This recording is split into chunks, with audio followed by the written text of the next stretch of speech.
ادامه بخش چهره‌های ماندگار. نقیب خان طغرل احراری. نقیب خان طغرل احراری سخنوری نامور ادبیات تاجیک. وادی زرافشان همچون یک گوشه مهم و آباد تاجیکستان صاحب استقلال ما، سرزمین دارای تاریخ قدیمه و امکانیت‌های بای طبیعی بوده، سهم ساکنان زحمتکش شهر و ناحیه‌های آن در آباد و پیشرفته گردیدن کشورمان خیلی نظررس میباشد. محض در همین دیار یادگاری‌های بقایت نادر و قدیمه ملت ما، آثار فرهنگ ساخته محفوظ مانده و از تمدن چندین هزار ساله ملتمان درک می‌دهند. آثار خطی سال 1932 از قلعه موغ دهه خیرآباد ناحیه عینی پیدا شده با عنوان نمونه از کتیبه‌های سعودی امروز برای جهانیان فرهنگ و تمدن دیرینه تاجیکان را معرفی می‌کند. موجودیت آثار بی‌نظیر زمان قدیم، طبیعت زیبا و دلفریب و میراث بزرگ معنوی و فرهنگی باعث گردیده است که عالمیان از زمانهای قدیم به این منطقه سفرها کرده در کشف طبیعت ناتکرار آن اقدام نمایند.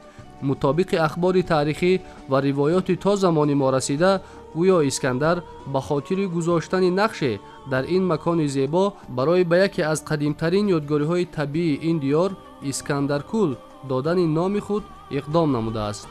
هنوز در نخستین اثر جغرافی زمان سامانیان حدود العالم این موضع با نام بوتامان یاد شده. در بعضی سرچشمه‌های دیگر این مکان سرسبز و آباد با اشارت به توجه عالمان و دانشوران و سخندانان چون وادی درویشان نیز عنوان کرده می شود. توصیف وادی درویشان مؤلف نامعلوم پیش از همه به خاطر شماره زیادی سخنوران و ادیبان، معارف پروران و عارفان و دانشمندان این وادی بوده است. همین طبیعت و مکان خوش آب و هوا، مهمان دوستی و مهمان نوازی و همت بلندی مردم باعث شده است که اهل علم و معارف از گوشه و کنار عالم، خاصه کشورهای قلمرو زبان تاجیکی فارسی، به این موضع ها سفر نموده این دیار را مکان سکونت همیشگی خیش قرار دادند. به سبب نیست که در حدود این وادی از پنجکین تا سرگه زرافشان، کوهستان مسچاه، ده‌ها نفر عارفان و دانشمندان و اهل علم و معرفت به خاک رفتند. بر اساس مسافرت هایی که سیاحان و کشورشناسان به این منطقه از زمانهای قدیم انجام داده‌اند، سفرنامه های زیاد انشا شدند که معروفترین آنها روزنامه سفر اسکندرکول عبدالرحمن مستجیر است.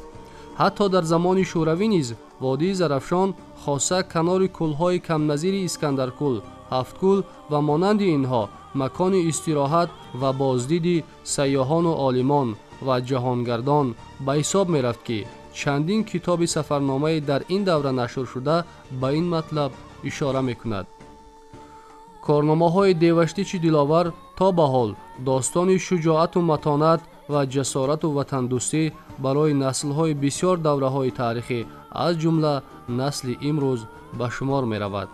گذشته از این، دلیلی در همین وادی به دنیا آمدن و به کمال رسیدن قافله سالار شعر تاجیک و فارس استاد ابو عبدالله رودکی مایه افتخار هر یک ساکن شرفمند و صاحب معرفت کشور می باشد.